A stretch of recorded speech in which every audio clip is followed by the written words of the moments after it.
Ya, kita bahas mengenai PMBOK proses. Ada 49 proses dalam PMBOK versi 6. Contoh dari proses antara lain mengembangkan jadwal atau develop schedule, kemudian estimate cost, kemudian mendefine scope, acquire resources, dan identify risk. Setiap proses ada ITTO, ada input, ada tools teknik, dan ada output. Proses-proses ini tentu tidak bisa dijalankan sekaligus. Dia tersebar di dalam 5 proses grup, dan seperti kita ketahui PMBOK 6 itu memiliki 10 knowledge area. Proses grup kita ketahui ada 5: initiating, planning, executing, monitoring, controlling, dan closing. Kemudian knowledge area, kita lihat ada 10 knowledge area. Ada integration management, scope management, schedule management, cost management, quality management, resources management, communication management, risk management, procurement management, dan stakeholder management. Ya, tentu ini juga tergantung pada situasi project. Tidak semua harus diproses secara lebih intensif. Ada knowledge area yang mungkin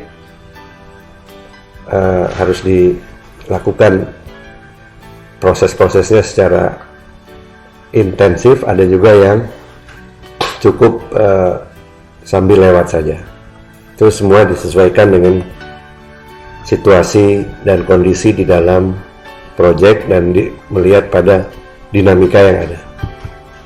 Nah, ini adalah matriks yang beririsan antara 5 proses grup: initiating, kemudian integration, dan scope, schedule, cost, quality, resource, communication, risk, procurement, dan stakeholder.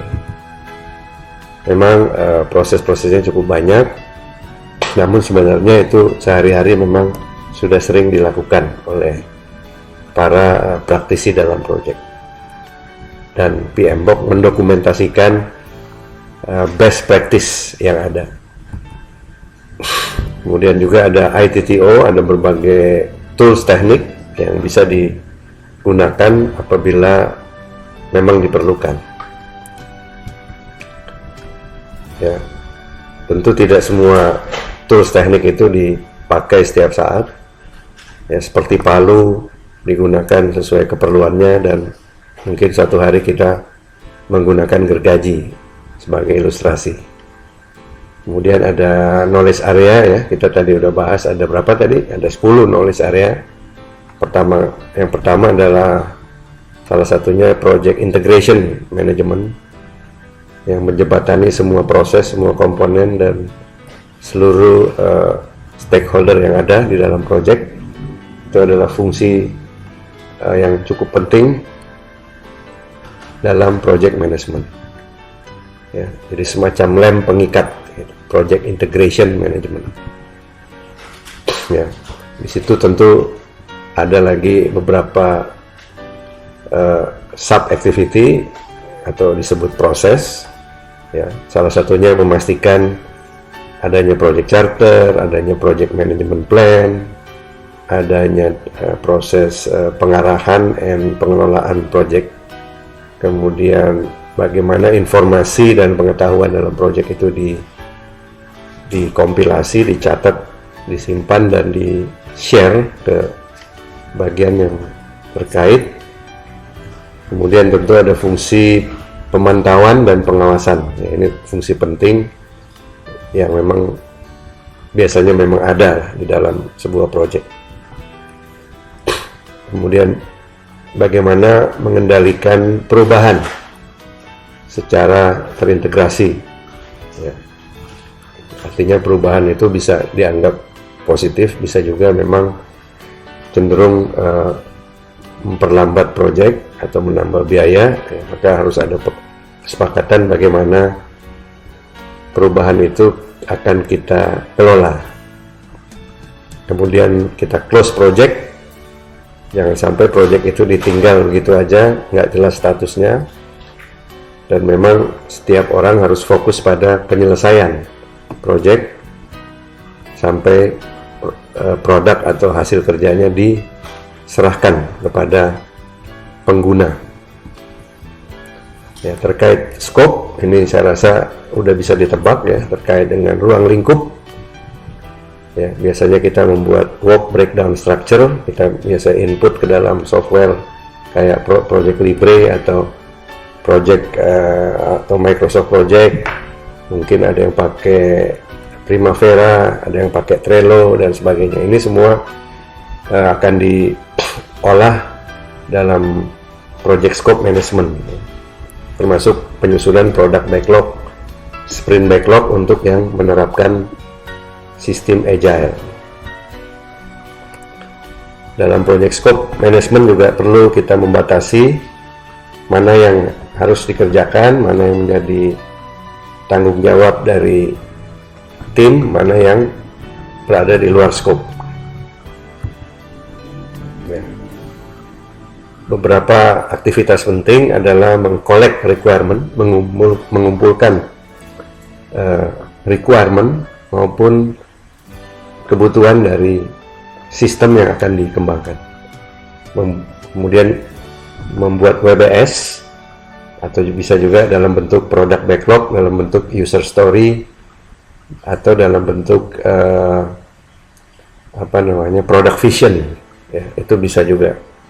Membuat WBS itu hanya salah satu cara aja. Ya, tentu dalam pengerjaan pihak project team akan koordinasi terus, dan pada akhirnya harus dilakukan proses validasi scope, dan juga jangan lupa ada proses yang namanya control scope. Schedule saya rasa cukup lazim ya. Di sini ada proses mendefine activity, menguraikan, mengurutkan rangkaiannya, kemudian melakukan estimasi durasi, dan sebenarnya sekaligus juga estimasi resource, menghitung critical path, mendapatkan informasi kapan start paling cepat, kapan start paling lambat, atau sering disebut dengan informasi total float, atau juga informasi free float, bahkan project float. Tentu dalam konteks agile kita perlu melakukan estimasi dengan poker planning, atau dengan bilangan Fibonacci, atau dengan metode-metode lain yang simple namun bisa dijalankan.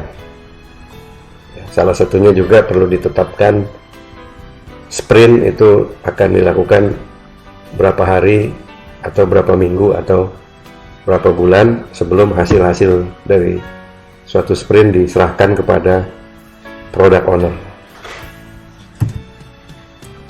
Cost, ya, apabila projectnya memerlukan cost atau budget, ya tentu setelah kita mendapatkan gambaran mengenai scope, mengenai schedule, ya, dan memastikan itu sinkron dengan kontrak maupun project charter, ya tentu kita harus hitung cost-nya, setiap work package, setiap activity, setiap item pekerjaan harus jelas anggarannya dan seberapa plafonnya, dan bagaimana mengukur apabila terjadi penyimpangan atau deviasi, bagaimana mengukurnya, ya, misalnya dengan menggunakan earn value method, atau sering dipakai kurva S, yang sangat populer. Ya. Salah satu pekerjaan yang sering dilakukan adalah mengendalikan anggaran, ya tentunya harus bersumber dari pengendalian terhadap scope dan pengendalian terhadap perubahan yang selalu berkembang di dalam proyek. Ya, juga bagaimana memanfaatkan waktu dan resource secara efisien. Yang juga sering dibahas antara lain mengenai quality atau mutu. Ya, di sini ada 3 proses, ya. Mutu harus direncanakan, harus dikelola, atau ada proses penjaminan mutu dan juga pengendalian mutu.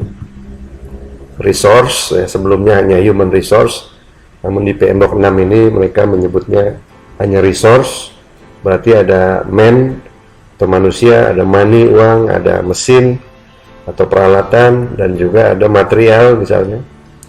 Ya, untuk project IT biasanya kita harus juga mengetahui ada software resource, ada operating system resource, ada network resource, ada hardware, ada banyak lagi resource yang perlu disiapkan, ya, dan kadang-kadang itu luput dari pengamatan dan baru ketahuan setelah pelaksanaan project, ternyata kita kurang ini kurang itu. Ya, jadi di sini prosesnya terdiri dari plan resource management. Ya, jangan lupa resource itu bukan milik dari project manager dan tim, tapi biasanya resource itu memang harus digunakan dan merupakan resource yang diperbantukan dari unit kerja lain. Ya, jadi harus efisien perencanaannya dan pemanfaatannya juga harus optimal. Ya, proses lain adalah estimate activity resource, ya, berapa lama, materialnya bagaimana, peralatannya bagaimana. Kemudian kita mobilisasi sesuai tanggal di mana dia harus bekerja, dan tentu harus kita rilis ketika dia sudah selesai mengerjakan tugasnya dalam proyek. Jangan lupa kita perlu mengembangkan tim sebagai satu tim yang solid, sebagai suatu super tim, sehingga tim atau kelompok kerja itu bisa benar-benar menghasilkan suatu produk yang berkualitas pada waktu yang ditetapkan dan sesuai anggaran yang disepakati. Communication, ya, merupakan satu aspek yang saya rasa sudah sering kita dengar, dan ini menjadi salah satu pekerjaan penting dari seorang project manager atau dari seluruh project leader. Jadi ada plan communication management, ya, misalnya kita akan rapat mingguan itu berapa kali seminggu, jam berapa, di mana, agendanya apa, dan menggunakan teknologi apa, misalnya sistem arsipnya mau seperti apa, sistem eskalasi atau koordinasinya bagaimana, dan apa yang direncanakan harus kita kelola dan kita monitor, ya, tentu untuk mendapatkan gambaran apakah apa yang direncanakan sesuai dengan pelaksanaannya. Faktor resiko, ya, itu menjadi area yang sangat dititik beratkan juga dalam PMBOK ini, ya. Baik yang bersifat positif risk atau sering disebut opportunity atau peluang, ya, namun terutama yang bersifat ancaman atau negatif risk, itu tentu harus dilakukan antisipasi yang proaktif. Ya, prosesnya juga cukup banyak dalam fase planning, ada kurang lebih 6 kegiatan, ya, kita rencanakan, kita identifikasi faktor resiko apa yang bisa timbul dalam proyek ini, kita analisa kemungkinannya dan dampaknya, yaitu masuk di kegiatannya disebut dengan kualitatif risk analysis. Dan apabila suatu resiko perlu dianalisa secara kuantitatif, maka biasanya akan dilanjutkan dengan menghitung dampak secara kuantitatif, misalnya dari dampak kerugian yang akan timbul, dan juga probability-nya bisa dihitung lagi secara lebih teliti. procurement, ya, proses pengadaan barang jasa maupun sewa, ya, kepada pihak ketiga. Jadi ini tentu banyak proyek yang selalu berasumsi harus procurement, harus mengandalkan pada pihak ketiga, pada vendor. Maka aspek procurement ini akan menjadi satu kegiatan yang cukup penting atau bahkan sangat penting, ya, dalam sebuah proyek. Jangan lupa biasanya vendor itu nggak cuma satu, ada beberapa vendor, ya, ada beberapa kontrak, dan tentu ada konsekuensi lain yang harus kita siapkan. Kemudian stakeholder atau pemangku kepentingan, ya ini tentu mulai dari sponsor kita, dari customer kita, dari tim member, tenaga ahli, dari unit-unit pendukung, dan juga dari stakeholder eksternal seperti misalnya pemerintah atau lembaga swadaya masyarakat, media, atau mungkin asosiasi tertentu. Itu harus kita jaga hubungan, dan kita harus tangkap betul apa keinginan mereka dan apa harapan mereka. Jadi stakeholders itu dapat dikatakan sebagai siapapun yang bisa terkena dampak atau memberi dampak terhadap proyek. Proses itu kuncinya ada beberapa di sini, atau sekedar tips, ya. Jadi tahap inisiasi itu hanya ada 2 proses, ya. Kemudian tahap planning biasanya ada kata-kata plan, kata-kata estimate, kata-kata define. Kemudian di executing biasanya manage, conduct, acquire, itu menjadi judul proses. Dalam fase monitoring, monitor, control, validate, dan dalam closing hanya ada 1 proses. Ya, demikian penjelasan saya dan Persada mengenai 49 proses dalam PMBOK Guide edisi ke-6. Ya, terima kasih.